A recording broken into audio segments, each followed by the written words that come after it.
What if Goku was the Saiyan who merged with the dragon of creation, Goku x Bulma x Kefla x Chi-Chi? Chapter 1. Convergence of Destinies.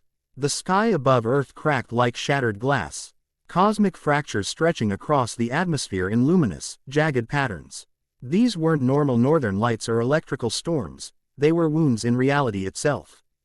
Goku stood atop the lookout, his GI whipping violently in winds that seemed to blow from nowhere and everywhere simultaneously. His normally cheerful expression had hardened into something more primal, more Saiyan. "Whatever's coming, it's bigger than anything we've faced," he said, voice unusually grave. His battle-honed senses detected energy signatures that defied comprehension, not simply powerful, but fundamentally wrong. As if they operated on principles that contradicted the very laws of their universe.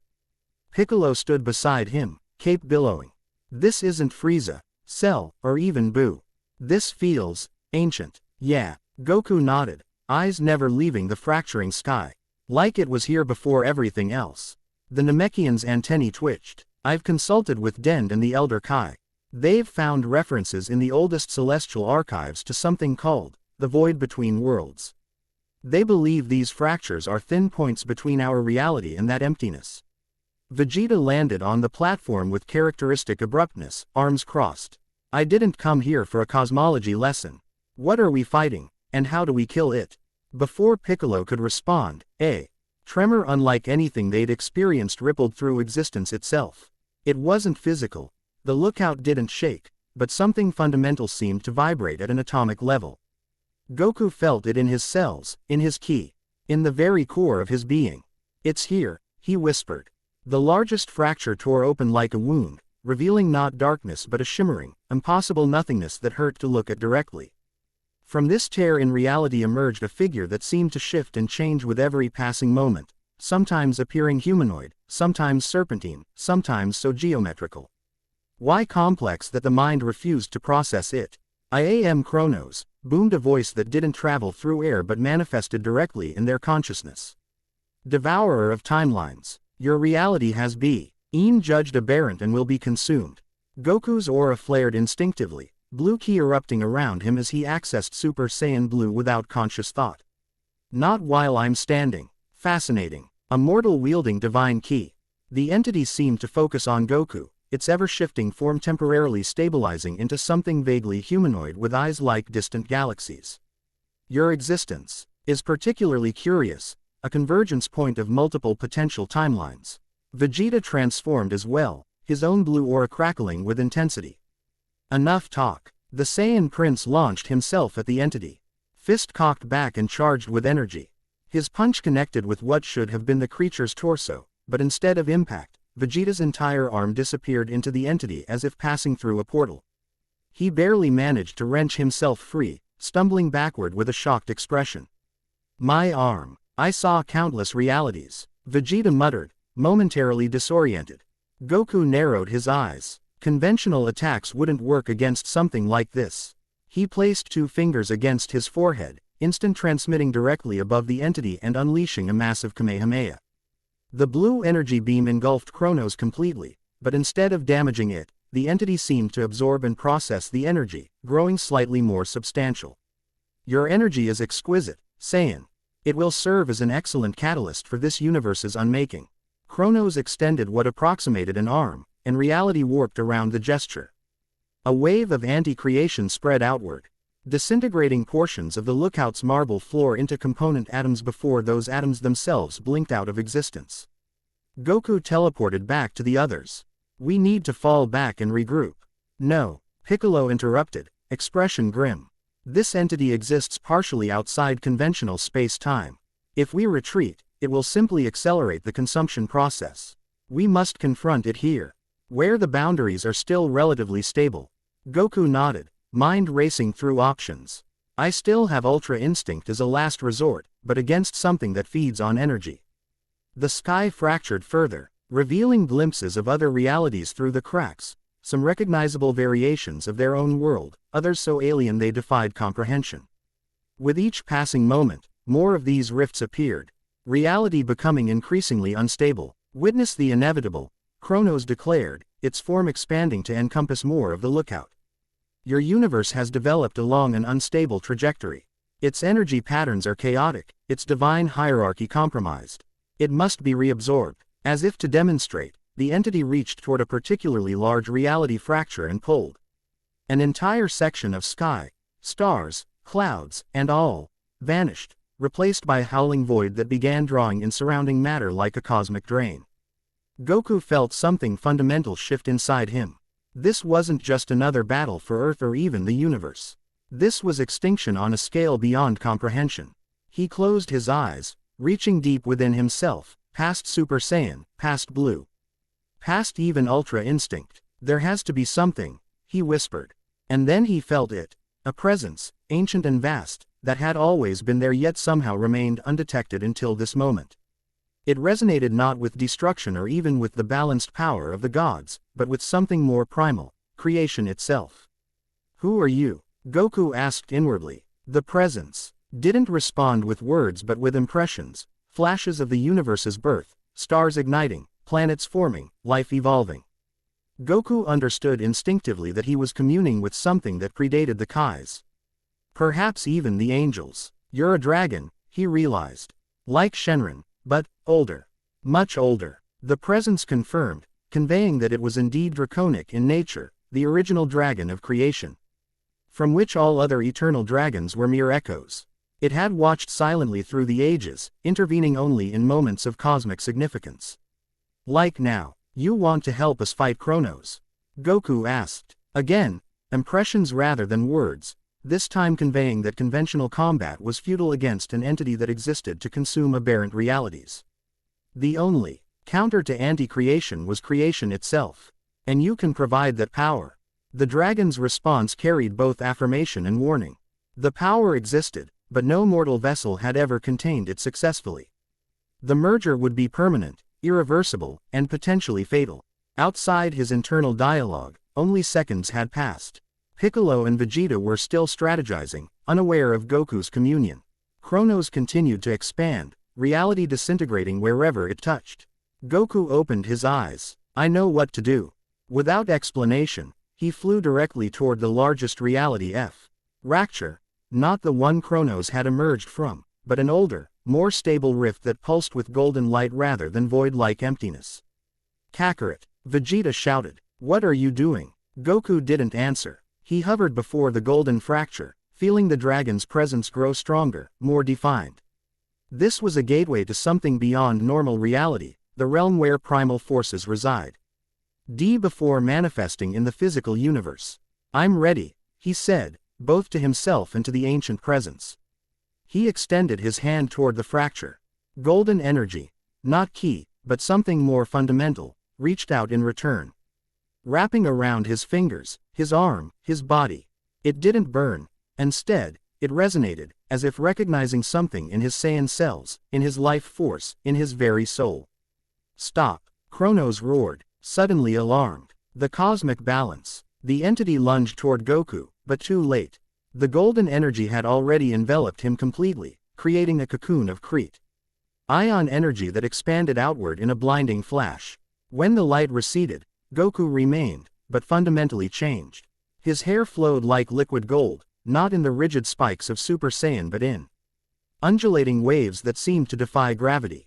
His eyes contained galaxies, similar to Kronos's but warmer, filled with life rather than void. His GI had transformed into a garment that seemed woven from starlight, shifting between midnight blue and cosmic gold with his movements.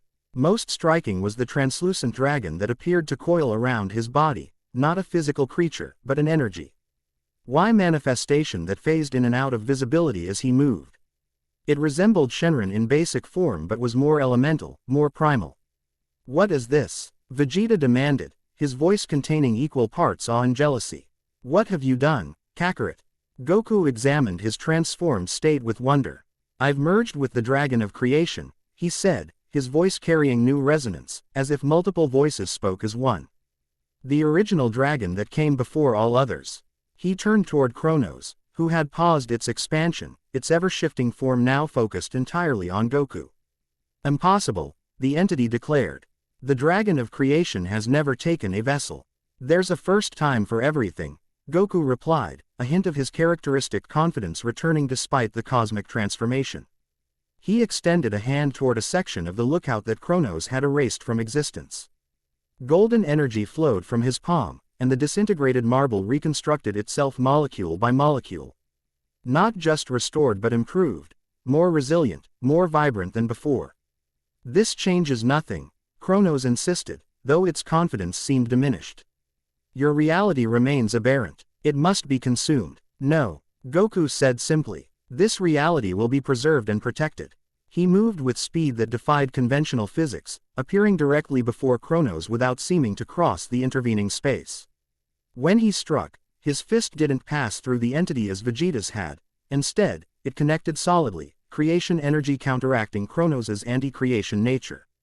The entity recoiled, its form destabilizing. This is not the natural order.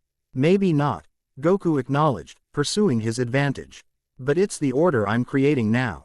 Their battle transcended physical combat, becoming a contest of fundamental forces. Where Kronos attempted to unravel reality, Goku reinforced it. When the entity created void, Goku filled it with matter and energy. They moved across the lookout, into the sky, and eventually beyond Earth's atmosphere, their conflict visible from the planet's surface as flashes of gold and void black against the stars. Throughout the battle, Goku felt himself changing further as the dragon's essence integrated more completely with his own. Memories that weren't his flooded his consciousness, the birth of the first star, the formation of the original planets. The emergence of life across countless worlds. With these memories came knowledge and understanding beyond anything he'd previously comprehended. He began to see Kronos not as an enemy but as a necessary cosmic function that had become unbalanced. The entity wasn't evil, it was a force of renewal that had grown too powerful, too autonomous in the absence of its counterbalance, creation. You've been alone too long, Goku said during a momentary pause in their conflict. They hovered at the edge of Earth's solar system, the blue planet visible as a distant marble. Without the dragon of creation actively manifested, you've lost perspective. Perspective is irrelevant, Kronos responded, though with less conviction than before. The cosmic cycle demands periodic renewal.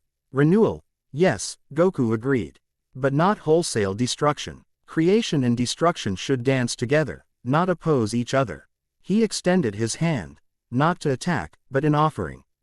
Let me show you. Suspicious but curious, Kronos allowed contact. The moment their energies touched directly, without conflict, something profound happened. Gold and void intermingled, creating a swirling galaxy of balanced forces in miniature between them. This is how it should be, Goku said softly.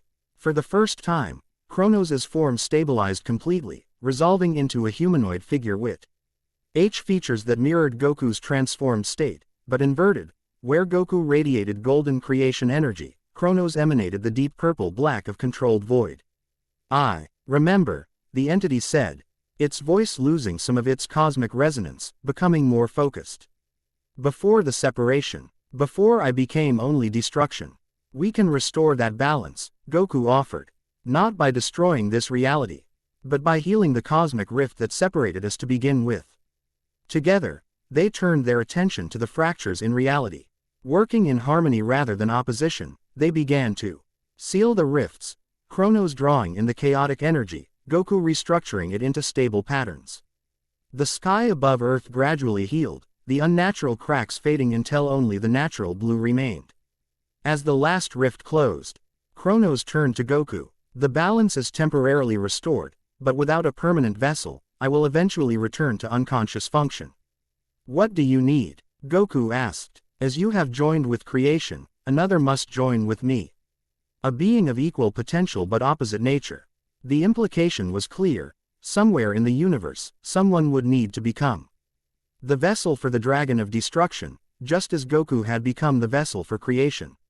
The thought was troubling, but it would have to be addressed later. I'll help find someone suitable, Goku promised. For now, will you allow this reality to continue undisturbed? Kronos nodded. Until balance is fully restored, I will remain dormant.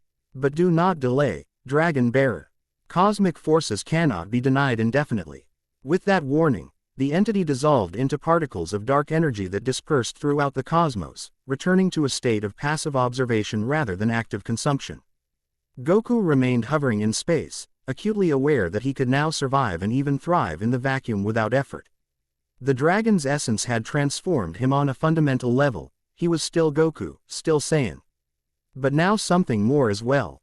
He returned to Earth, his movement more a thought than a physical action, appearing instantly on the lookout where Piccolo and Vegeta waited. Their expressions told him everything: awe, confusion, and in Vegeta's case, a complex mixture of respect and envy.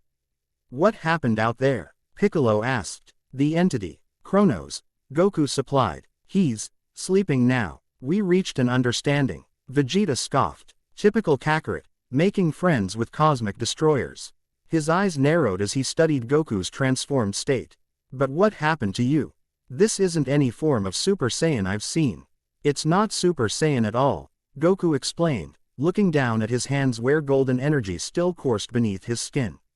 "I've RGED with something called the Dragon of Creation. It's complicated. Try us," Piccolo said dryly. Goku took a deep breath, organizing the vast influx of knowledge he'd received.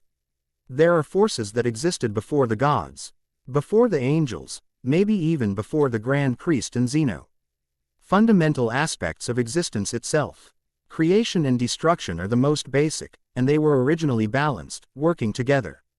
He gestured to the sky, where the last traces of the reality fractures were fading. Something happened. I'm not clear on exactly what, that separated them. The dragon of creation went dormant, while the dragon of destruction eventually became what we just faced as Chronos. And now you've become the vessel for this creation dragon? Vegeta asked, skepticism evident. Yes, it needed a physical form to counterbalance Chronos, and I was compatible, somehow. Goku ran a hand through his flowing golden hair, still adjusting to the sensation. It's permanent. We're not separate entities anymore. Quote. Piccolo's expression grew concerned. What does this mean for Earth?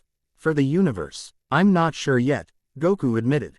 I have all this knowledge suddenly, but it's like trying to drink from a waterfall. I can't process it all at once. He looked toward the horizon, where the sun was beginning to set. But I know I need to tell Chi-Chi and Gohan. And probably Bulma too. She might be able to help make sense of some of this. The mention of his family brought a wave of anxiety. How would Chi-Chi react to this transformation? It wasn't like his UAL power-ups that left him essentially unchanged as a person. This was fundamental, irreversible. You should go to them, Piccolo agreed.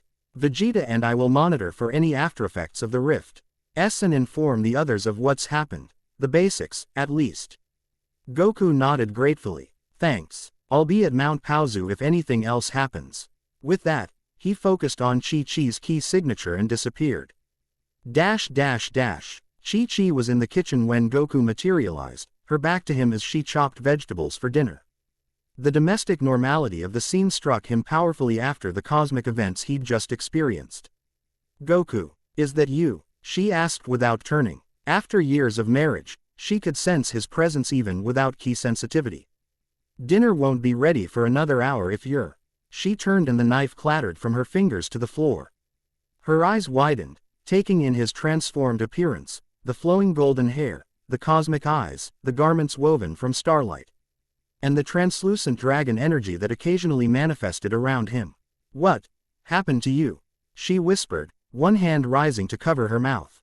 Goku approached slowly, aware that his new form might be intimidating. There was a situation, Chi-Chi. A threat to everything. I had to make a choice. Another transformation? She asked, a hint of her usual exasperation emerging through the shock.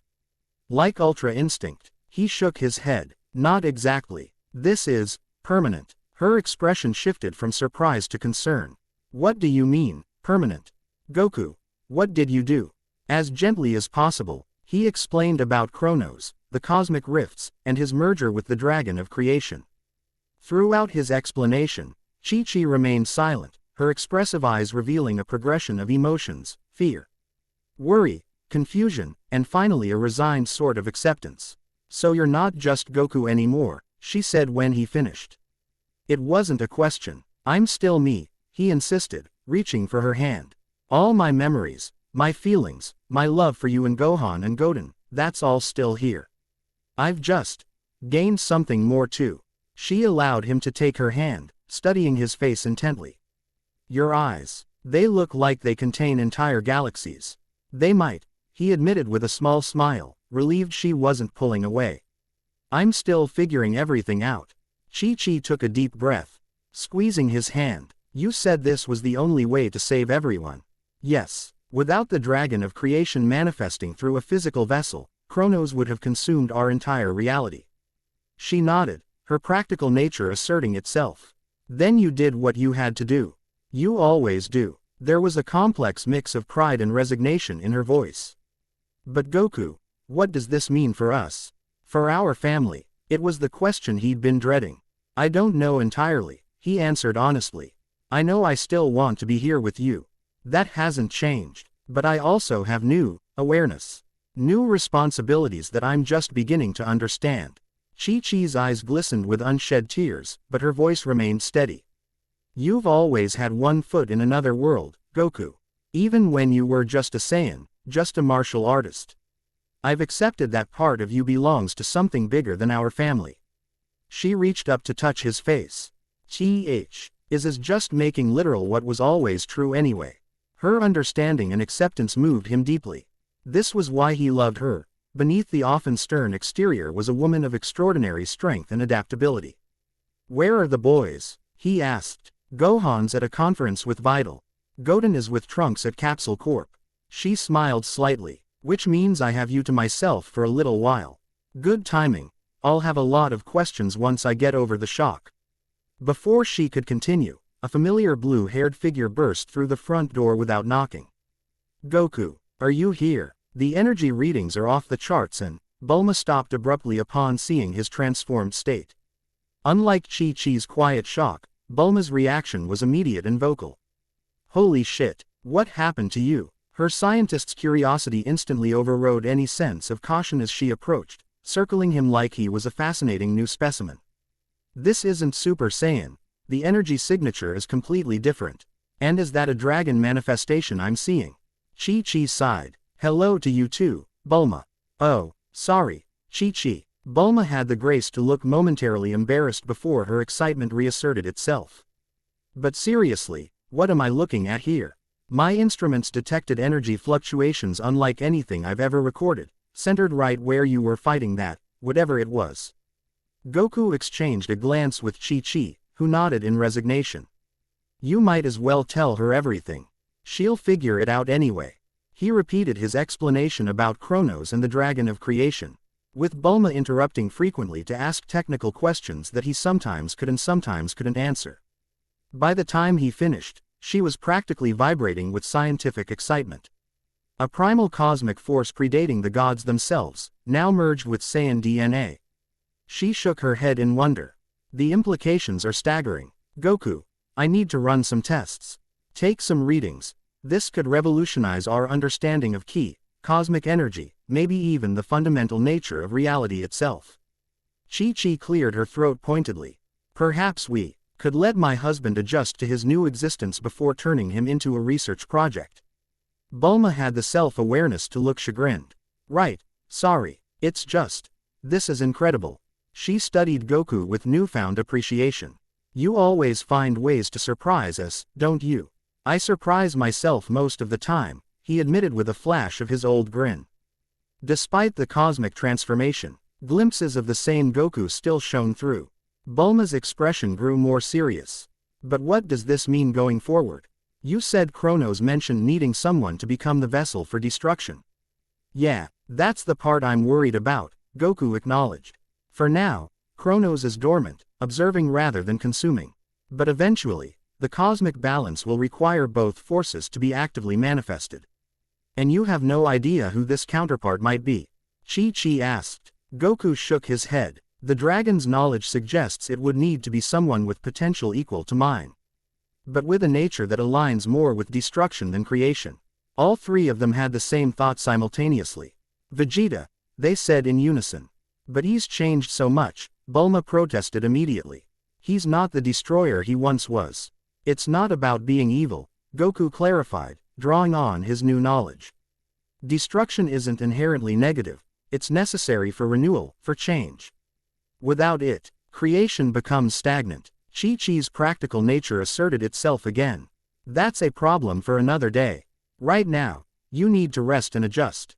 She turned to Bulma, and you need to figure out a way to explain this to everyone else without causing panic. Bulma nodded, already typing notes into her phone. I'll develop some kind of monitoring system for these cosmic energies. If Kronos starts to awaken again, we'll need advance warning. As the two women discussed practical matters, Goku found his awareness expanding outward involuntarily. He could sense the life force of every creature on Earth, from humans down to the smallest microorganisms. Beyond that, he perceived the intricate web of energy connecting all living things, not just conventional ki, but something more fundamental. Most disconcertingly, he could feel timelines, not just the current flow of time, but potential branches, alternate realities pressing against the boundaries of their own. Some were nearly identical to their world, differing only in minor details. Others were radically different, with altered histories or completely different cosmic hierarchies. Goku, Kai Si. Hai's voice snapped him back to the present moment. She and Bulma were staring at him with concern. Sorry, he said, blinking. I got distracted. Your eyes were glowing even more intensely, Bulma observed. And you were speaking, but not in any language I recognized. This was news to him. I was speaking. Chi-Chi nodded. It sounded ancient, and there was a pattern to it, almost like you were. I don't know, coding something. Goku frowned. I was seeing timelines, different versions of reality. Maybe I was interacting with them somehow. This is exactly why you need to come to my lab, Bulma insisted. We need to understand the extent of these new abilities before they overwhelm you. For once, Chi-Chi didn't object. She's right, Goku. This isn't like your other transformations. You need help managing it. He nodded, recognizing the wisdom in their concern. Tomorrow, then. Tonight I just want to be home, to try and center myself. Bulma reluctantly agreed. First thing in the morning. You come to Capsule Corp. I'll have everything ready. She gathered her things, pausing at the door. And Goku, try not to accidentally rewrite reality while you sleep, okay? After she left, Chi-Chi approached him cautiously. Are you really okay? I think so, he said, though uncertainty colored his voice. It's overwhelming, but not painful. More like, I've suddenly learned a new language and everyone's speaking it to me at once.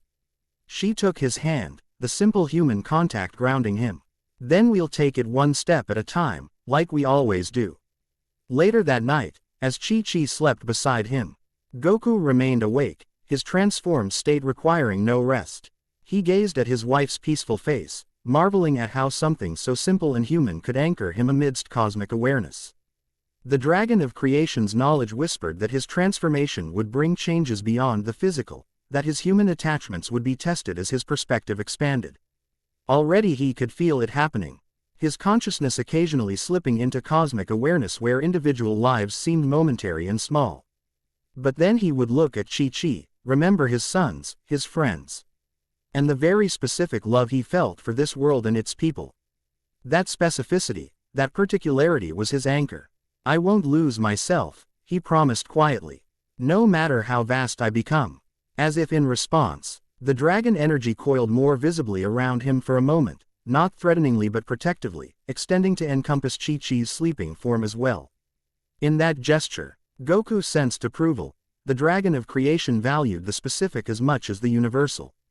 Creation, after all, was about bringing particular things into being, not just abstract concepts. And in that, perhaps, lay the path to maintaining his humanity despite his cosmic transformation. Morning brought new challenges. As the first rays of sunlight filtered through the window, Goku felt the planet's rotation with unprecedented clarity, not just intellectually understanding that the Earth turned, but physically experiencing the movement through space. It was momentarily disorienting until he adjusted his perception. Chi-Chi awoke to find him hovering slightly above the bed, golden energy swirling around him as he practiced controlling his new abilities. Is this going to be our new normal? She asked, her tone combining resignation and affection. Goku lowered himself back to the mattress with a slightly embarrassed smile. I'm still getting used to it. The power wants to express itself. Especially when I'm not actively focusing. She sat up, studying him in the morning light. You look a little more settled today.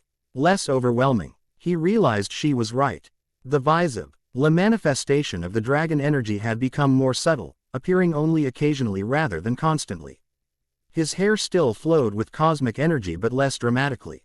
Even his clothing had shifted to a more conventional appearance while retaining elements of its starlight quality. I think I'm adapting, he said. Or maybe the dragon's energy is adapting to me.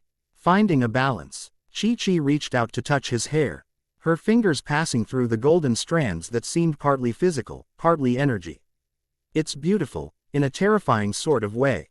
Goku caught her hand, pressing it to his cheek. I'm still me, Chi-Chi. That's the most important thing. She smiled softly. I know. You've always been you, through every transformation, every death and resurrection. That's never been the problem.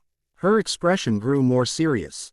It's everything around you that changes, the threats you face, the responsibilities you take on, the people who need you. There was old pain in her voice. The accumulated weight of years watching him be drawn away by cosmic duties. Goku felt it with new clarity through his enhanced perception, not just her words, but the complex emotions behind them. The love tangled with resignation and occasional resentment. This time might be different, he said, surprising himself with the certainty in his voice. The dragon of creation doesn't just fight threats, it maintains balance, nurtures life. A lot of that happens right here, not out in space or other dimensions. Hope flickered in Chi-Chi's eyes. You mean you might actually be home more? I think so, he said, though he knew better than to promise absolutely. At least, being home doesn't mean being inactive anymore. I can sense and influence creation energy across vast distances. As if to demonstrate, he extended his awareness outward, feeling the growth of plants across their mountain property. With the gentlest touch of will, he accelerated that growth slightly, not unnaturally, but enhancing what was already there. Outside their window, flower buds visibly opened, trees stood taller, and the grass grew greener. Chi-Chi gasped, moving to the window to witness the transformation of their yard. You did that without moving. Creation energy is everywhere, Goku explained, joining her. I'm just learning to direct it. She turned to him, a new understanding dawning. So when you're here with us, you're not just waiting until the next fight. You can still be fulfilling your purpose. Exactly. He smiled, relieved that she understood. Family, home, sea, immunity, they're all part of creation too. Maybe the most important part. The realization seemed to lift a weight from Chi-Chi's shoulders. For years, she had competed with cosmic threats for her husband's attention. The idea that his new role might actually align with domestic life rather than opposing it offered a hope she hadn't dared to consider. Their moment of understanding was interrupted by the beeping of Goku's phone, a device he rarely used but that Bulma had insisted everyone carry for emergencies. The caller ID showed Capsule Corporation. Speaking of Bulma, he said, answering the call. Hello, Goku. Bulma's voice came through, excitement evident even through the small speaker. I need you at the lab immediately. I've been analyzing the energy readings from yesterday, and there's something you need to see. Chi-Chi rolled her eyes good-naturedly. So much for a quiet morning. We'll continue this later, Goku promised, kissing her forehead before putting 2 fingers to his own. Focusing on Bulma's key signature.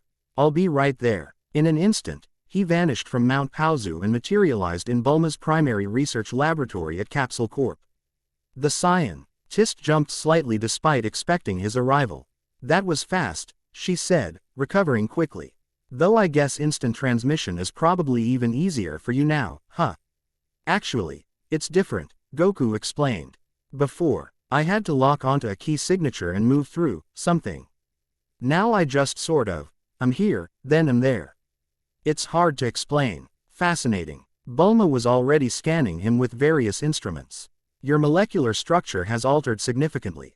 You're still physically present, but there's an energy pattern overlaid on your cellular structure that defies conventional analysis. She guided him to a specialized platform surrounded by monitoring equipment. Stand here. I want to get a complete reading of your new baseline. As Goku complied, he ticked. The lab was unusually empty of assistants or other researchers. Where is everyone? I sent them home, Bulma explained, adjusting settings on her equipment. What we're dealing with here goes beyond conventional science. I didn't want to try explaining why Son Goku suddenly looks like he's channeling a cosmic dragon. Screens around the lab displayed various readings: energy output, molecular stability, temporal resonance, and dozens of other metrics Goku didn't recognize. Bulma moved between them with practiced efficiency, occasionally muttering to herself or typing rapid notes. This is incredible, she said finally, turning to face him. Your body is maintaining stable molecular coherence despite channeling energy that should, by all rights, tear apart the fabric of reality. She's like you're a perfect biological interface for cosmic forces. Goku absorbed this with surprising calm. The dragon chose me for a reason, I guess.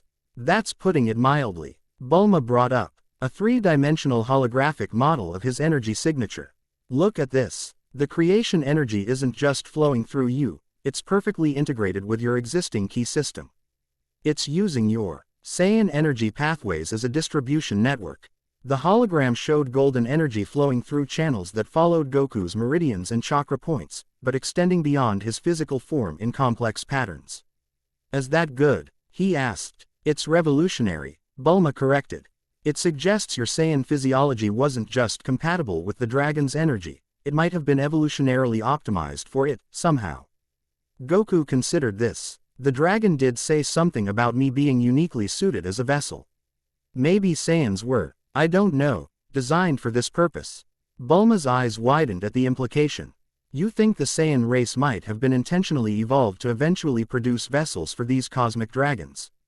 That would explain their unusual adaptability and power growth.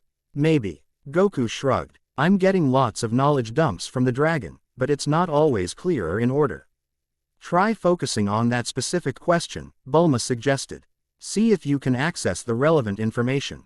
Goku closed his eyes, concentrating on the origin of Saiyans and their connection to cosmic dragons. Almost immediately, impressions and fragment memories flooded his consciousness. Ancient beings seeding planets with genetically tailored species, the early evolution of Saiyans on planet Sadala, selective pressures pushing the race toward ever greater battle potential.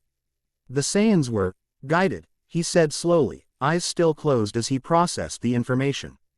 Not created exactly, but their evolution was nudged in specific directions by entities serving the cosmic dragons. The aggressive nature, the Zenkai boost, the transformations, all designed to eventually produce individuals who could channel immense power without disintegrating. Bulma absorbed this with academic fascination. So you're the end result of millions of years of directed evolution. The perfect vessel. Not perfect, Goku corrected, opening his eyes. Optimal given current circumstances. There were other candidates throughout Saiyan history, but circumstances never aligned properly.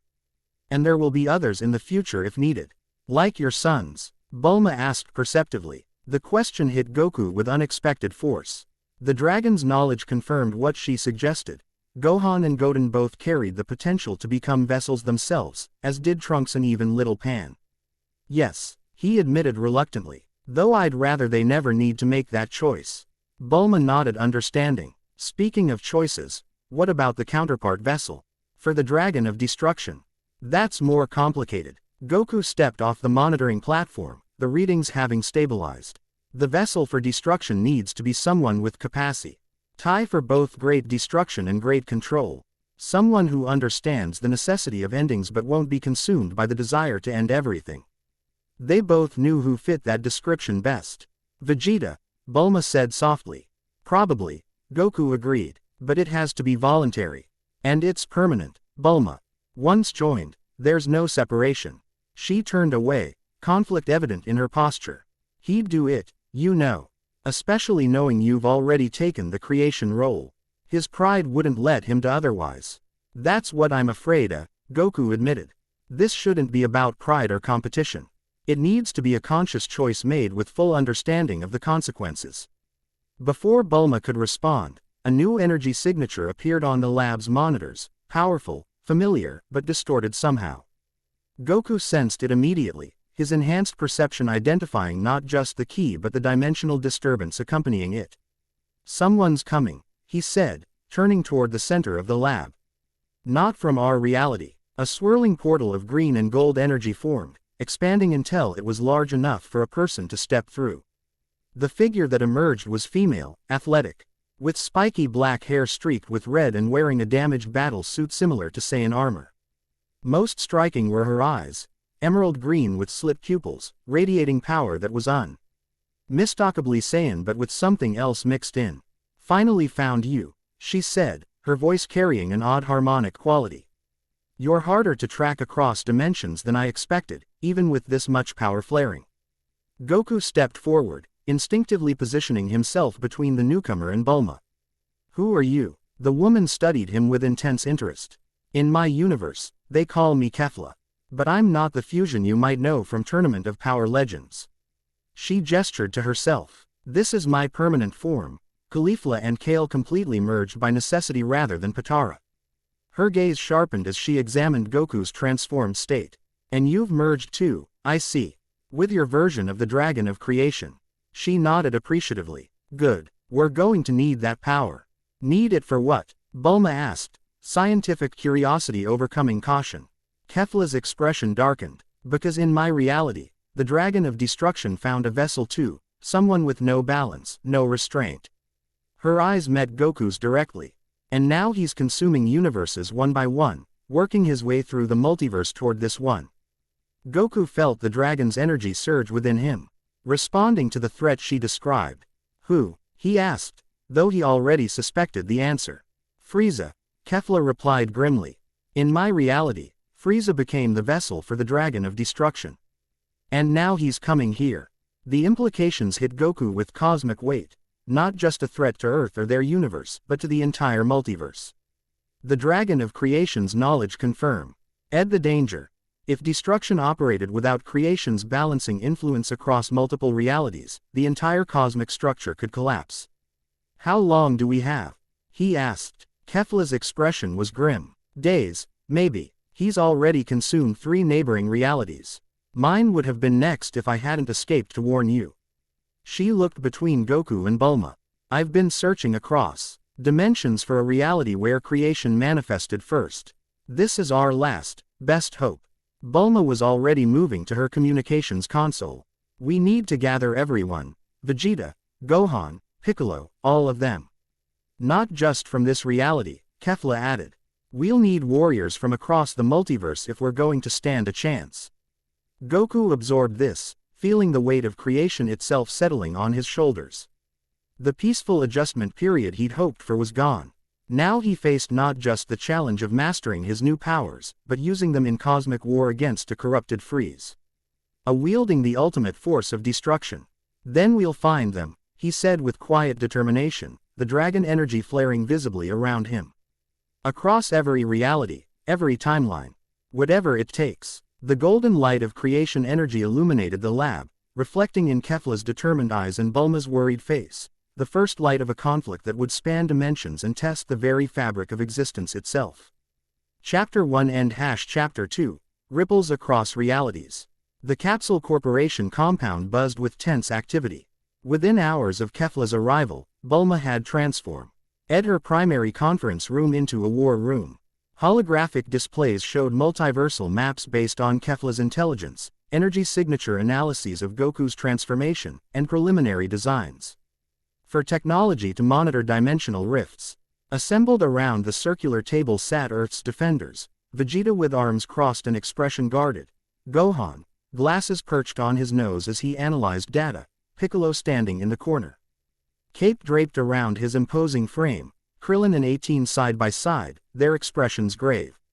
Whis and Beerus had arrived as well, the normally carefree G.O.D. of destruction uncharacteristically serious as he studied the multiversal charts. At the center of it all stood Goku, his transformed state drawing constant glances from his friends and family. Flowing golden hair and cosmic eyes marked him as something beyond Saiyan now. The occasional manifestation of dragon energy around his form a reminder of his merger with a primal force of creation. Across from him, Kefla leaned against the wall, arms crossed in a stance reminiscent of Vegeta. Unlike the Kefla they had briefly encountered during the Tournament of Power, this version carried her self with a hardened confidence born of prolonged struggle. Her permanent fusion state gave her a unique energy signature, Saiyan at its core but modified in ways that even Whis found intriguing. Let me make sure I understand this, Beerus said, tapping a clawed finger against the table. In your reality, Frieza somehow became the vessel for the Dragon of Destruction, not the Hawkeye energy I wield, but something more primal. Kefla nodded sharply. The same cosmic force that manifested here as Chronos, but with Frieza's consciousness directing it instead of acting on instinct. He's consumed 3 universal realities already, each one making him stronger. How did this happen? Gohan asked, looking up from the data pad. How did Frieza become this vessel in your world? A shadow crossed Kefla's face. In my reality, Goku died during the Tournament of Power. The Grand Priest declared Universe 7 the winner anyway, since Frieza was still in the ring. After the tournament, without Goku to stop him, Frieza launched a campaign to conquer not just Universe 7, but all universes Zeno had spared. She pushed off from the wall, approaching the holographic display. During his conquest, he discovered ancient texts about the cosmic dragons. Being Frieza, he saw an opportunity for more power. He found a way to create artificial dimensional rifts, hoping to draw out and control the Dragon of Creation. But he got destruction instead, Piccolo concluded. Exactly. The Dragon of Destruction responded to his nature, his inherent destructive tendencies made him compatible. Kefla's expression hardened. What no one expected was how completely he would dominate the merger. In your case, she nodded toward Goku, it seems like a partnership. With Frieza, he subjugated the dragon's consciousness, bending its power entirely to his will. Vegeta scoffed. Typical Frieza. Never met a power he didn't try to enslave. And the Xenos of your reality? Whis inquired, his normally pleasant expression serious. Surely they would intervene. Kefla's laugh was bitter. They tried. But the power Frieza wields now transcends even the gods of everything. The Xenos of my reality are gone. Erased by their own erasure power. Turned back on them somehow. A shocked silence fell over the room. The concept of anything overpowering the Xenos was nearly inconceivable. How did you escape? 18 asked, breaking the silence. Kefla and Kale were among the last defenders, Kefla explained, her voice growing quieter. When it became clear we couldn't win, Universe 6's Supreme Kai sacrificed himself to send us through a dimensional portal. We were supposed to arrive separately, but the dimensional stress was too great for our individual forms to maintain integrity. We fused permanently during transit. She gestured to herself. I'm not just wearing this form like the Potara fusion, I am Kefla now, completely. There's no separation possible. Goku studied her with newfound understanding. That's why your energy feels different from the Kefla we met before. You're a true merger, not a temporary combination. Like you and your dragon, she confirmed, meeting his gaze directly. Something passed between them. A recognition of shared experience that transcended normal understanding. Beerus cleared his throat, interrupting the moment. Let's focus on the immediate threat. If what she says is true, we have limited time before this destroyer Frieza finds his way to our reality. I've been working on that, Bulma interjected, manipulating the holographic display to show a network of sensors. Based on Kefla's information and readings from Goku's transformation, I'm developing a system to detect dimensional incursions before they fully manifest. Early warning is our best advantage. Detection isn't enough, Vegeta countered. We need offensive capability. If this version of Frieza is powerful enough to erase Zeno, conventional attacks will be useless. All eyes turned to Goku, who had remained uncharacteristically quiet. The dragon energy around him pulsed slightly as he considered the situation. The Dragon of Creation has knowledge about this, he said finally. Creation and destruction are meant to be balanced forces, neither stronger than the other. Theoretically, I should be able to counter Frieza's power directly. Theoretically, Whis emphasized, his staff tapping thoughtfully against the floor. But you've been merged for less than a day. Your control is still developing, while this Frieza has had time to master his abilities. Then I need to accelerate my training. Goku said simply. Kefla pushed away from the display. And you'll need help. In my reality, before everything fell apart, we were researching ways to channel and MPLIFY cosmic energy through multiple warriors simultaneously. We never completed the work, but we might be able to hear, Bulma finished, eyes lighting with scientific enthusiasm despite the dire circumstances. A network of fighters channeling creation energy through Goku as a conduit. It's worth exploring, Whis agreed. Though such techniques would normally be beyond mortal capability. We're hardly dealing with normal circumstances, Beerus pointed out dryly. As the discussion continued, Goku felt a strange sensation, a pulling at his consciousness, as if the dragon of Kree Tian were trying to direct his attention elsewhere. Without warning, golden energy flared around him, his eyes blazing with cosmic light.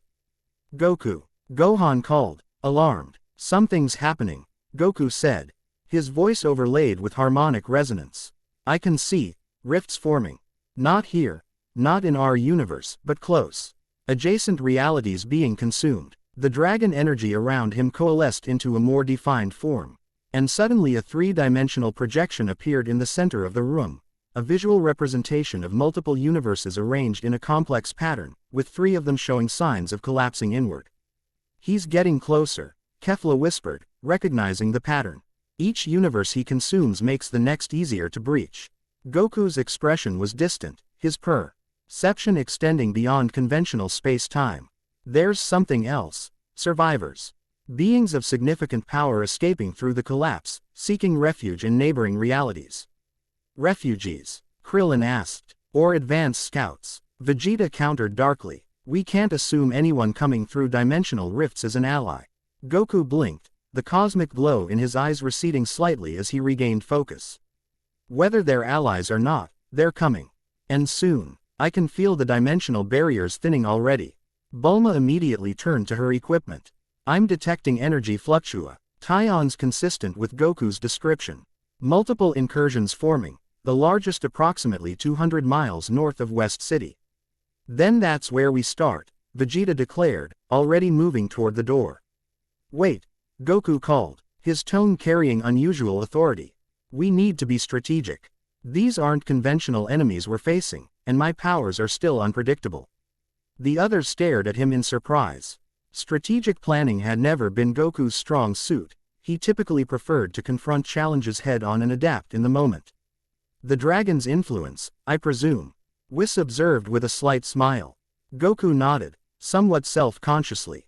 Its perspective is broader than mine usually is. Well, it's a welcome change, Chi-Chi remarked from the doorway where she had been quietly observing. What's your strategy, then? Goku turned to the assembled group. Bulma, you and Gohan continue developing the monitoring technology. We need to track these incursions in real time. He looked to Piccolo and Krillin. You two coordinate Earth's conventional defenses, the military, the police, anyone who can help evacuate civilians if necessary. He turned to Beerus and Whis. Can you contact the other gods of destruction and their attendants?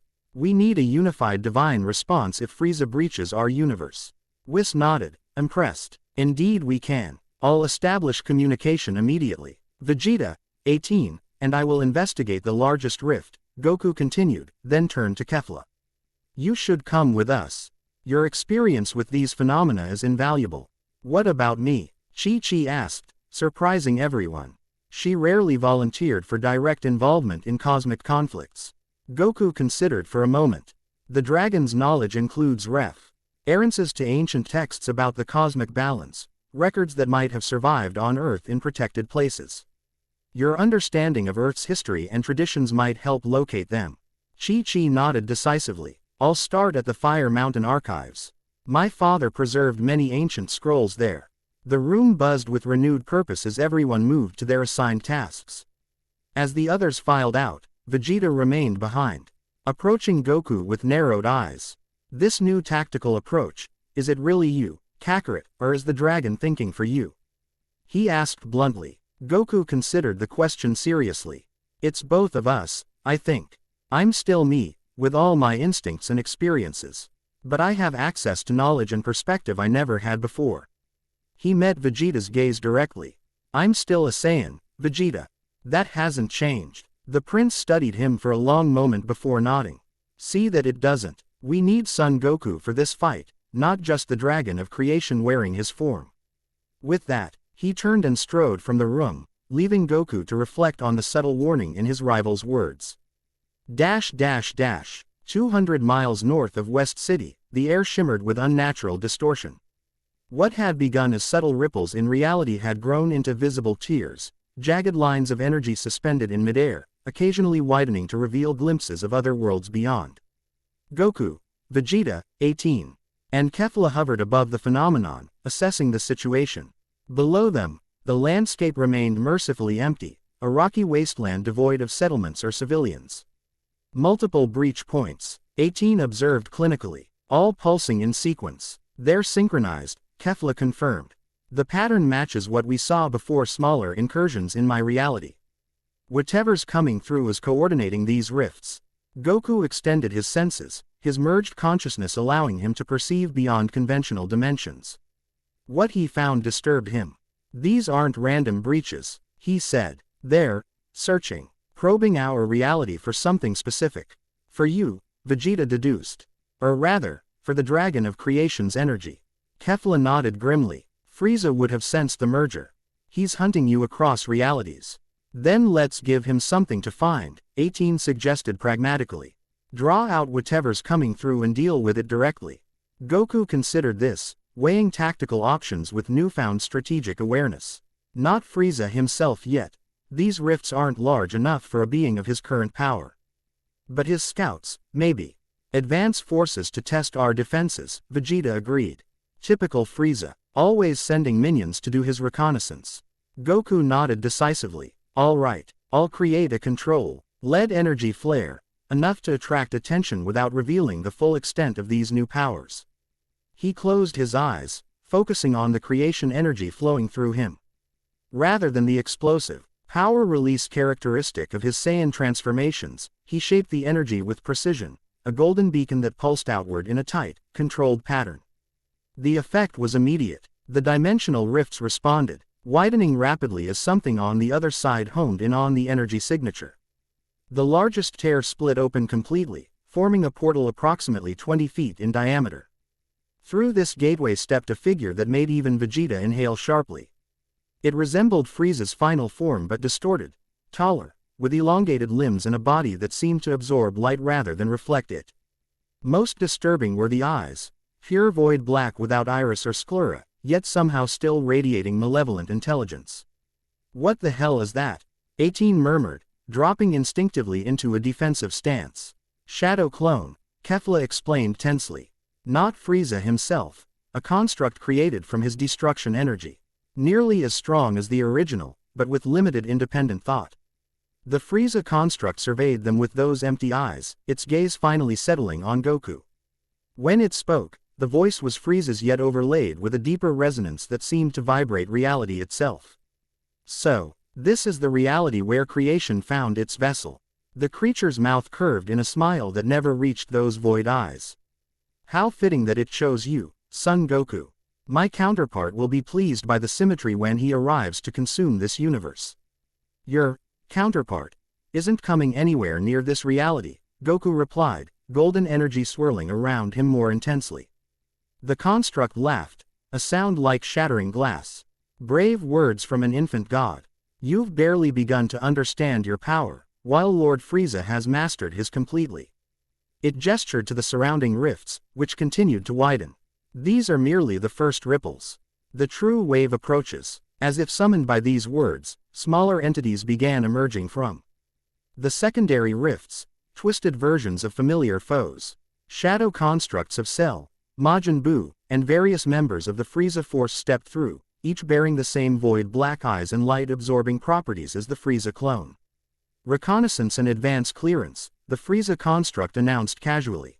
Nothing personal. Just preparing the reality for Lord Frieza's arrival. Veg. Ada's aura flared brilliant blue as he accessed his Super Saiyan blue form. You'll prepare nothing except your own destruction. He launched himself at the nearest construct, a twisted version of Cell. L, only to have his energy-charged punch pass through the creature as if it were smoke. The Cell construct reformed instantly, countering with a strike that sent Vegeta crashing into a nearby plateau. Physical attacks are ineffective against shadow constructs, Kefla called out, her own aura flaring with green-tinged power. You need to disrupt their energy pattern.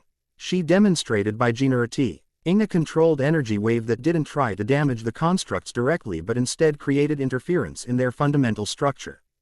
The Bu construct caught in the wave briefly destabilized, its form becoming transparent before reconstituting. 18. Observing carefully, modified her approach. Her infinite energy engine gave her attacks a unique signature, and she found that by rapidly oscillating her energy output, she could create similar disruption effects. Goku, she called. Your creation energy should be their natural opposite. Can you weaponize it? Goku had been watching the battle unfold, the dragon's knowledge filtering through his combat instincts. I think so, but I need to be precise. Too much power might destabilize the rifts further. He extended his hand toward the Frieza construct, which watched him with malicious curiosity.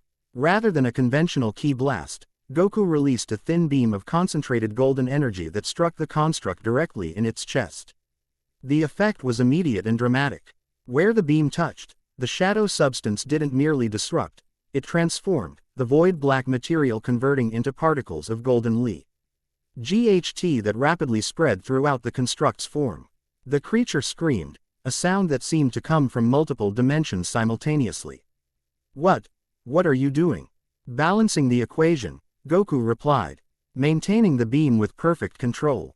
Creation counters destruction. That's the fundamental law. The construct writhed as its substance continued to transmute, the process accelerating until its entire form blazed with golden light.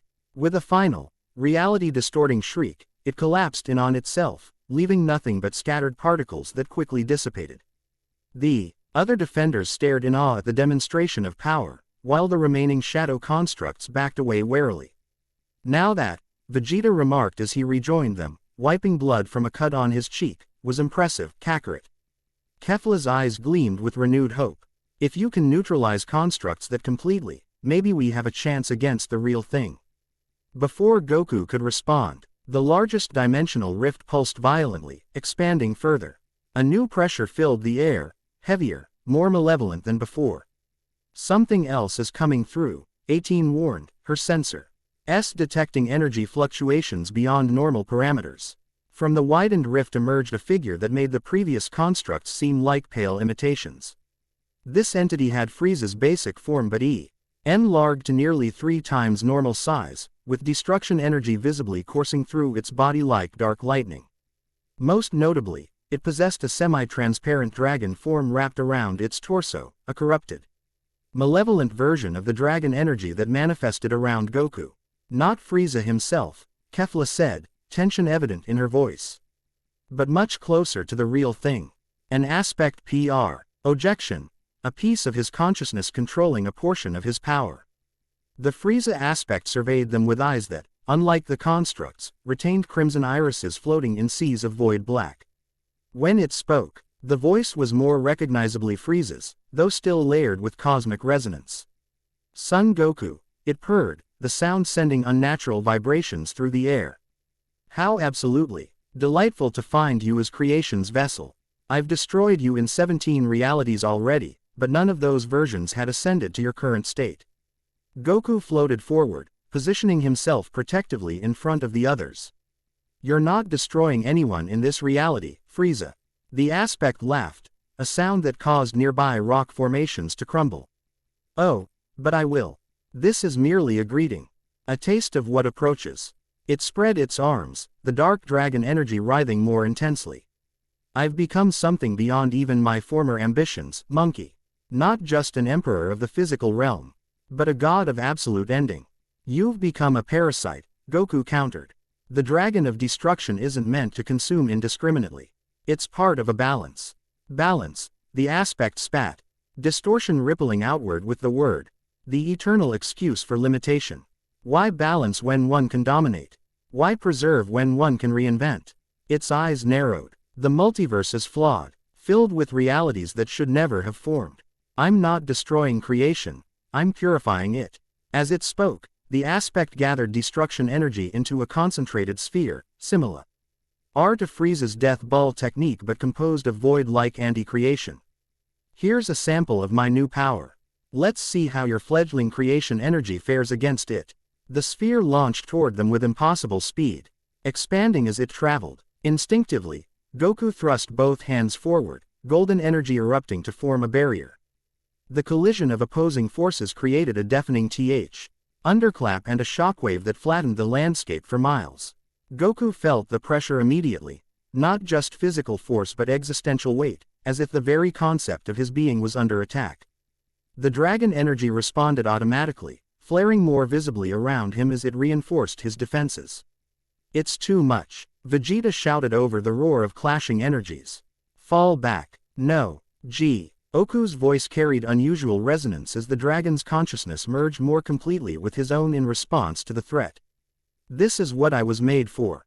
With a surge of will, he pushed back against the destruction sphere. Golden energy spreading through the dark mass like veins of light. For a moment, it seemed he might neutralize it as he had the construct, but the aspect merely smiled and poured more power into its attack. "You're strong, monkey, but still learning," it taunted. "I've had much more practice." The destruction sphere began to overcome Goku's defense, void black energy eating through the golden barrier. Sweat beaded on his forehead as he poured more power into the contest, his newly enhanced body straining under the pressure. He can't hold it alone, Kefla realized. Without hesitation, she flew to Goku's side, placing her hand on his shoulder. "Let me help." Something unexpected happened when she made contact. The green-tinged energy of her permanent Fusio end state resonated with Goku's golden aura, creating a harmonic pattern that amplified both. Kefla gasped as creation energy flowed through her, not overwhelming her own power but enhancing it, giving it new purpose. "The hell with standing back," Vegeta growled, joining them on Goku's other side. His blue aura similarly resonated with the creation energy, though less harmoniously than Kefla's. 18 completed the formation, her infinite energy engine providing a stabilizing influence to the impromptu network. Connected through Goku, the four warriors created a synchronized energy field Hat pushed back against the destruction sphere with renewed force. Golden light infused with blue, green, and 18's unique energy signature spread through the dark mass, creating a swirling pattern of opposing forces. The Frieza aspect's confident expression faltered. "Impossible. The vessel shouldn't be able to channel creation energy through others yet." "Guess I'm a fast learner," Goku replied, his voice steadier as the combined power flowed through him. With a final surge of will, he directed the networked energy into the heart of the destruction sphere. The result was spectacular. Instead of a conventional explosion, the sphere collapsed in on itself before bursting outward in a display of transmuted energy. Destruction converted to creation in a cascade of golden light that briefly illuminated the entire region. The aspect shielded its eyes, genuine alarm visible on its features. "This reality is more troublesome than anticipated," it hissed, floating backward toward the dimensional rift. "Enjoy your temporary victory, Goku. When my true self arrives, no amount of cooperation will save you."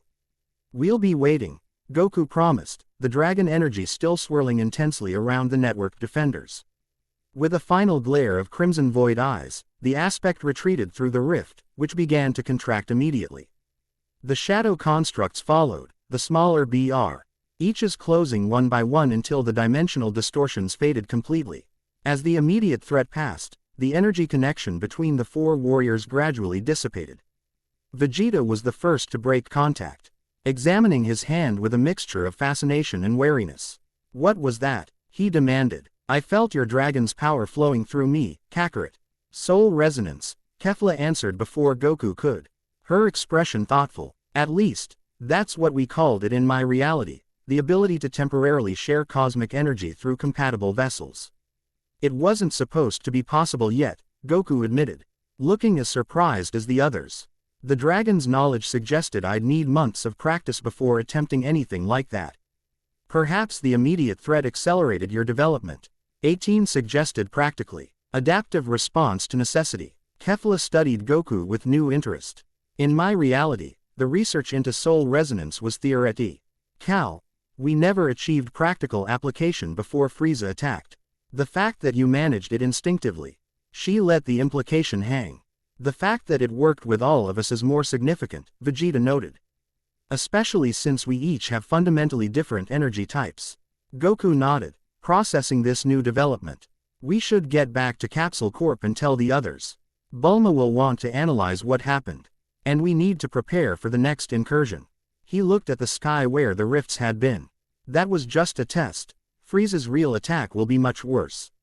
As they prepared to depart, Kefla moved closer to Goku, speaking quietly enough that only he could hear. During the resonance, I felt something else, a connection beyond just energy transfer. Goku met her gaze, recognizing the significance of what she was describing. I felt it too, like our merged states recognized each other somehow. In my reality, before everything fell apart, there were legends about cosmic vessels being naturally drawn to each other, creation, destruction, preservation, and others forming a balanced network. Her expression grew complicated. It might be important for what's coming. Before Goku could respond, Vegeta called impatiently from above, and the moment passed. But as they flew back toward West City, Goku found himself acutely aware of Kefla's presence beside him, not just her key signature, but something deeper, a resonance that persisted even without direct contact. The implications would have to wait. For now, they had a war to prepare for. At Capsule Corporation, Bulma paced before a wall of monitors displaying data from the confrontation. Her team of scientists worked frantically to process the readings, cross-referencing energy signet yours and dimensional fluctuations against theoretical models. The soul resonance phenomenon is unprecedented, she declared as Goku finished describing what had occurred. 4 distinct energy types, harmonizing through a single conduit without destabilizing. It defies everything we understand about key interaction. It wasn't planned, Goku admitted. It just happened when we needed it. Ma's eyes gleamed with scientific excitement despite the dire circumstances, which suggests an adaptive property to the creation energy. It responds to necessity by creating new pathways for expression. Can we replicate it? Gohan asked, adjusting his glasses as he studied the energy readouts. If soul resonance can amplify Father's power against Frieza's aspects, we need to develop it as a defensive strategy. I've been considering that, Bulma replied, pulling up a new schematic on the main display. This is a preliminary design for what I'm calling resonance amplifiers, devices that LD help stabilize and enhance the energy transfer between compatible warriors. The display showed sleek, bracelet-like devices with intricate circuitry visible beneath transparent sections. These would act as conduits, reducing the strain of maintaining soul resonance while potentially increasing its effectiveness. How soon can you produce prototypes? Vegeta asked, studying the design with unusual interest. 24 hours for basic versions, Bulma estimated. But I'll need test subjects to calibrate them properly. You have volunteers, 18 said simply, gesturing to herself, Vegeta, and Kefla. As the discussion of technical specifications continued, Goku found his attention drawn to a separate monitor displaying global news coverage. Reports of unusual phenomena were coming in from around the world. Unexplained weather patterns, temporary gravity fluctuations, and sightings of strange lights in the sky. The confrontation had wider effects than we realized, Piccolo observed, joining Goku at the monitor. The clash of creation and destruction energies is causing ripples throughout Earth's natural systems. Not just Earth, Goku said quietly. I can feel disturbances across the solar system. Maybe beyond. Reality itself is becoming more flexible near areas where the energies interacted. Piccolo studied him thoughtfully. How are you handling the merger, Goku? Truly, it was a more perceptive question than most had thought to ask. Goku considered it carefully before answering. It's strange, he admitted. I'm still me, with all my memories and feelings. But there's this other perspective constantly present, viewing everything through a cosmic lens. Sometimes it's overwhelming, like trying to look in all directions at once. He gestured to his transformed appearance, which had stabilized somewhat since the previous day, the flowing golden hair now less dramatic, the cosmic eyes more focused, though the dragon energy still manifested periodically. The hardest part is restraint. The dragon's power wants to create, to manifest, to transform. I have to constantly hold it in check to avoid accidentally changing things around me. As if to illustrate his point, he glanced at a withered plant in the corner of the room. Without conscious intent, golden energy briefly flowed from his eyes to the plant, causing it to instantly revitalize and grow. Blossoms appearing in accelerated time lapse. See what I mean? He said with a rueful smile. That happens all the time if I'm not careful. Piccolo nodded understanding. You're say, and nature has always been defined by growth through challenge. Perhaps this is simply the ultimate expression of that quality, cosmic scale adaptation. Before Goku could respond, the door slid open to admit Chi-Chi. Her arms full of ancient-looking scrolls and her expression triumphant despite obvious fatigue. I found them, she announced without preamble. Records of the cosmic dragons and their vessels. Preserved in the deepest archives of Fire Mountain. The room's attention immediately shifted as she spread the scrolls across a clear section of table. The documents were clearly ancient. Yellowed parchment covered in faded ink, some written in languages no longer spoken on Earth. Many of these are untranslatable, Chi-Chi explained, but a few were written in an archaic form of the language used by my ancestors. I was able to decipher enough to confirm what we're dealing with. She pointed to illustrations on one of the more intact scrolls, stylized dragons twined around human-like figures. Cosmic energy depicted as flowing between them and their surroundings. According to these records, the cosmic dragons have manifested through vessels multiple times throughout Earth's history, though never in living memory. Each manifestation coincided with a period of fundamental change or existential threat. Goku leaned closer, strangely drawn to the ancient depictions. Does it say anything about how the vessels learned to control their powers? Chi-Chi nodded, carefully unrolling another scroll.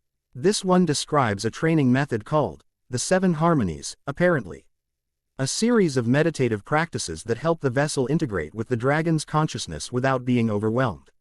She hesitated, looking up at her transformed husband with a mixture of concern and determination. I've started translating the techniques. If you want, I could help you practice them.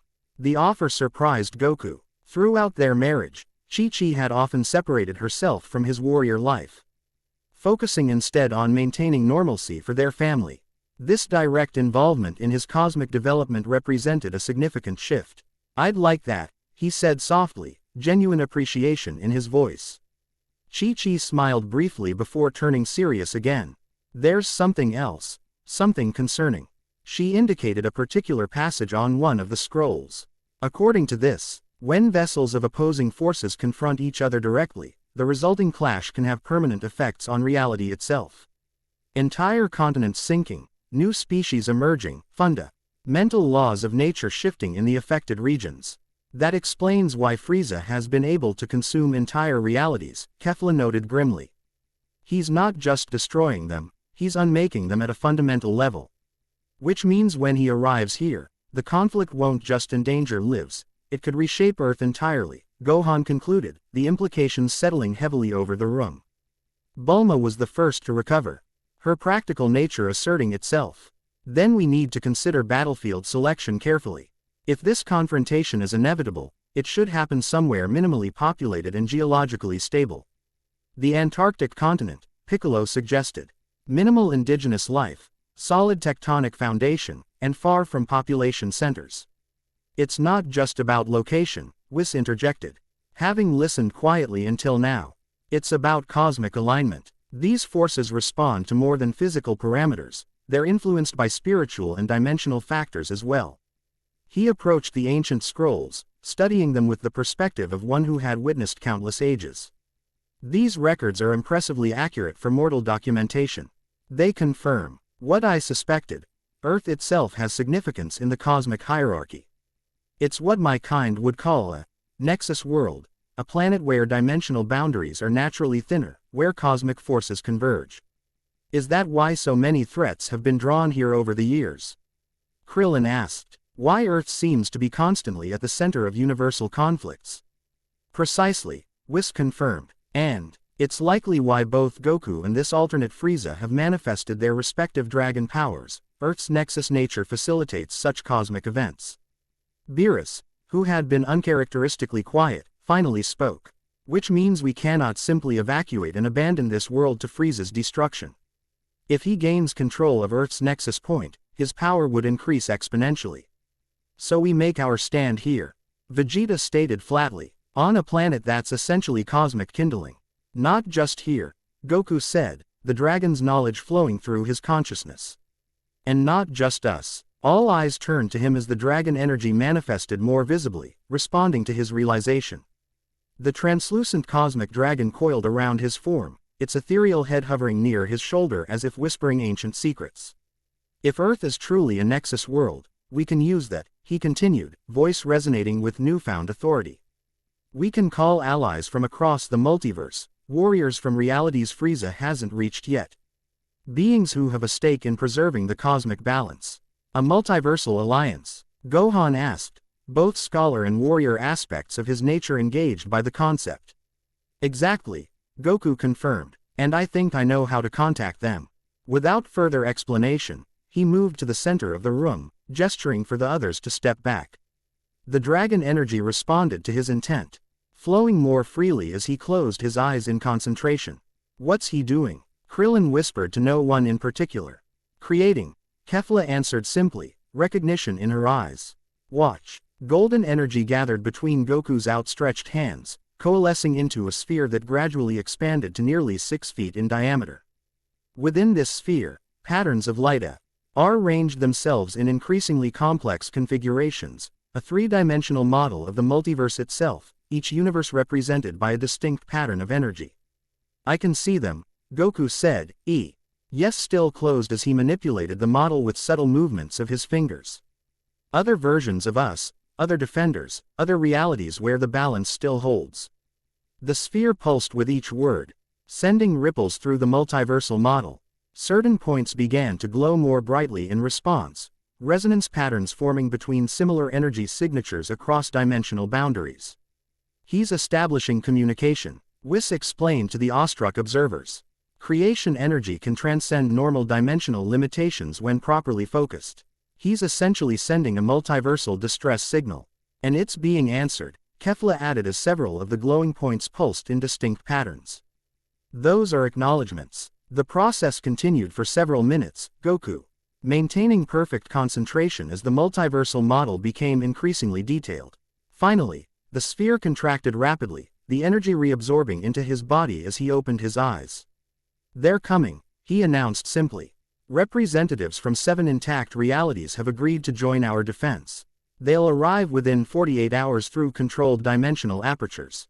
Who exactly did you contact?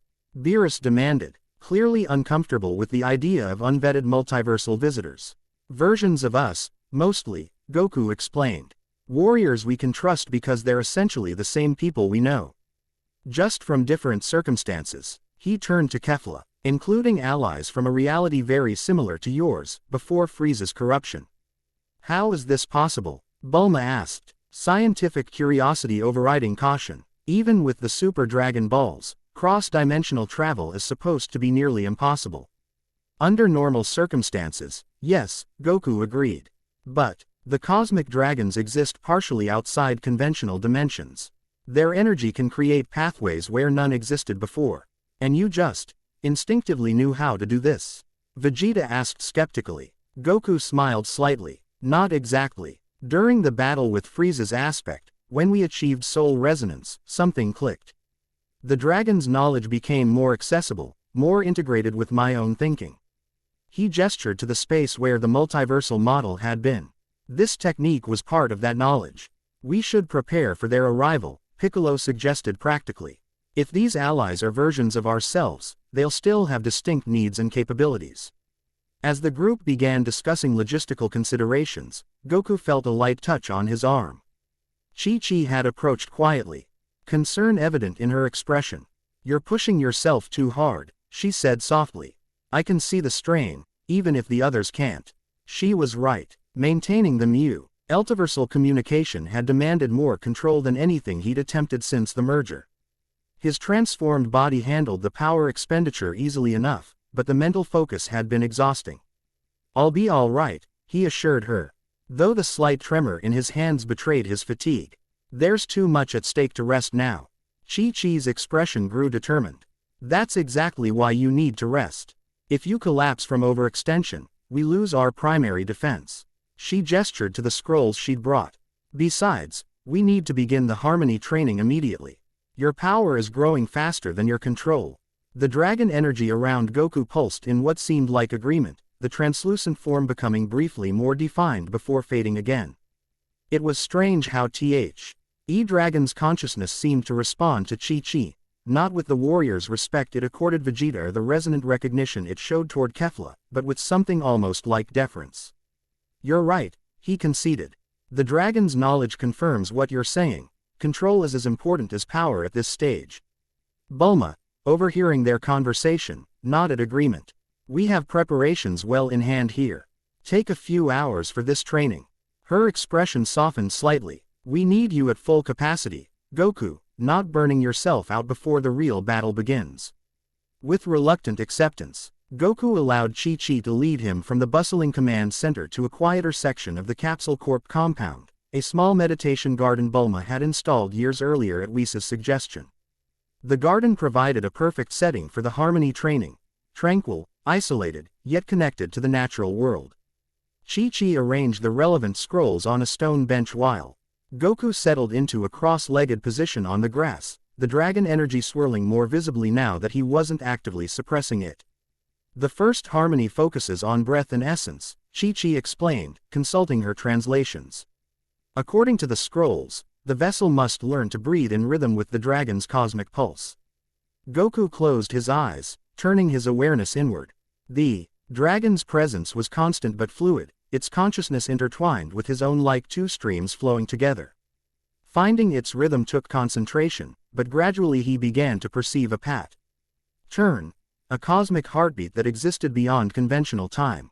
Chi-Chi's voice guided him gently. "Synchronize your breath with that rhythm. Don't force it, allow the patterns to naturally align." As he followed her instruction, something remarkable happened. The somewhat chaotic flow of creation energy throughout his body began to stabilize, channeling itself more efficiently through his existing key pathways. The constant pressure of power-seeking expression eased, becoming more responsive to his conscious direction. "That's it," Chi-Chi encouraged, observing the visible change in his aura. "The scroll describes this as harmonizing mortal and cosmic rhythms, making your human nature compatible with the dragon's power." They continued through the first 3 harmonies over the next 2 hours, breath, sensation, and perception, each building upon the previous to create greater integration between Goku and the dragon. By the time they paused, the improvement was dramatic. The random flares of creation energy had ceased, and Goku could maintain his transformed state with significantly less conscious effort. "This is incredible," he said, opening eyes that now shifted between normal, dark irises and cosmic depth depending on his focus. "I feel clearer, more balanced." Chi-Chi smiled with quiet satisfaction. "The scrolls say complete mastery of all 7 harmonies can take years. But even the first stages provide significant benefit." She studied him with a mixture of scientific interest and personal concern. "How does it feel now, compared to before?" Goku considered the question carefully. "Before, it was like trying to direct a river with my hands, possible, but exhausting and never fully effective. Now it's more like having proper channels and dams, the power flows where I direct it, not just where it wants to go."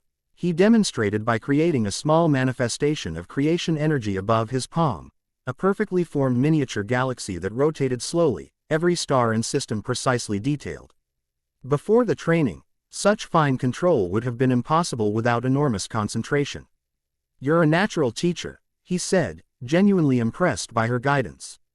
"I couldn't have figured this out alone, even with the dragon's knowledge." Chi-Chi blushed slightly at the compliment. "I've spent years teaching Gohan and Goten. This isn't so different, Zhu. Cosmic energy instead of mathematics or language." A comfortable silence fell between them as Goku continued practicing small manifestations of creation energy. Chi-Chi watched with fascination as he formed and reformed complex structures, from microscopic representations of cellular life to architectural wonders that had never existed. "It's strange," she said finally. "For years I tried to push you away from fighting, from power, from all of it, and now here I am, helping you master something far beyond anything we've faced before." Goku looked up from his creation, meeting her gaze. "Do you regret it, being married to someone who keeps finding new levels of complication?" The question was more self-aware than the old Goku might have managed, another sign of how the merger had changed him. Adding layers of perception to his straightforward nature, Chi-Chi considered her answer carefully. Sometimes I've regretted the danger, the absences, the constant uncertainty of whether you'd come home. Her expression softened. But I've never regretted you, Goku. Your heart has always been in the right place, even when your body was somewhere across the universe. She reached out, placing her hand over his, dispersing the miniature galaxy he'd been forming. And now, with this new power, your heart seems more present, somehow. More connected to everything, including me. It was true, Goku realized.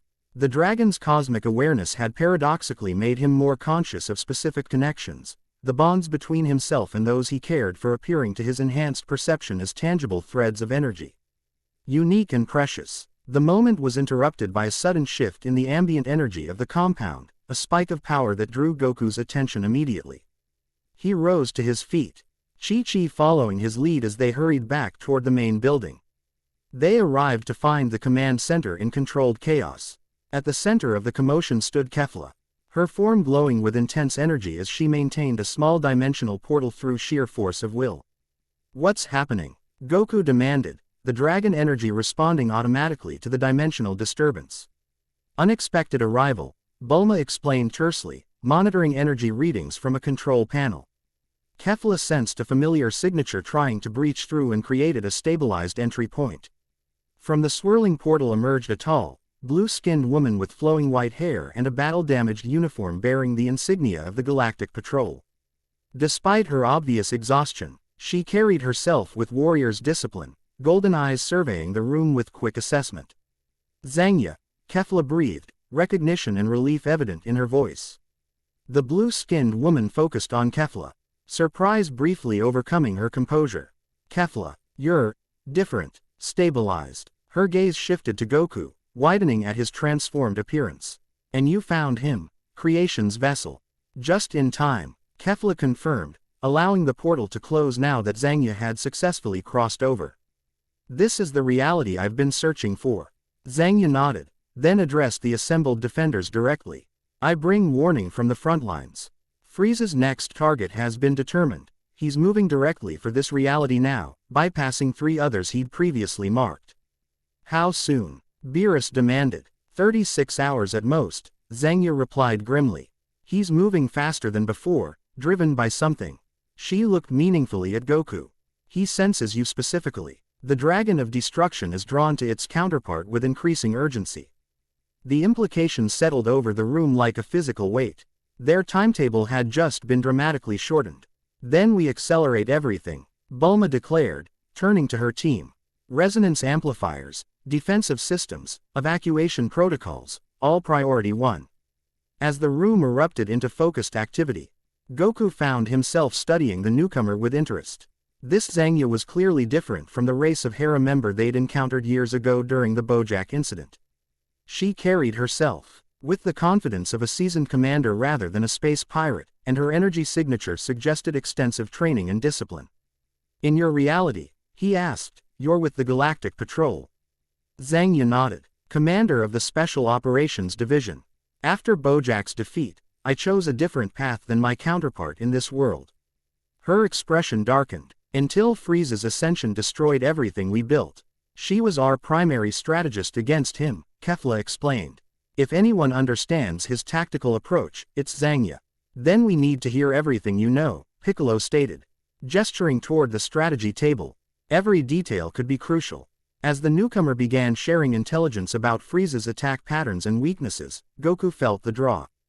Gon's consciousness stir within him, not with alarm, but with a sense of pieces falling into place. Something about Zangya's arrival felt significant beyond the tactical information she brought, as if her presence completed a pattern that had been forming since his merger with the Dragon of Creation. He glanced at Chi-Chi, who had quietly positioned herself beside him, and found her watching Zanji. With thoughtful assessment rather than suspicion. When she noticed his attention, she leaned closer to whisper, the scrolls mention cosmic convergence, key individuals drawn together at critical junctures. I think we're seeing it happen. Goku nodded, the dragon's knowledge confirming her insight. The board is being set, he murmured. players moving into position from across realities.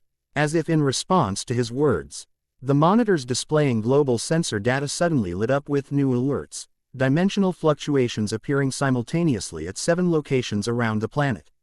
The allies, Gohan announced, analyzing the readings. They're arriving earlier than expected. Reality itself is accelerating events, was observed with unusual solemnity. The confrontation approaches, and the cosmic balance responds accordingly. Goku stepped forward, the dragon energy manifesting more visibly around him as he embraced rather than resisted its expression. When he spoke, his voice carried both his characteristic determination and newfound cosmic authority.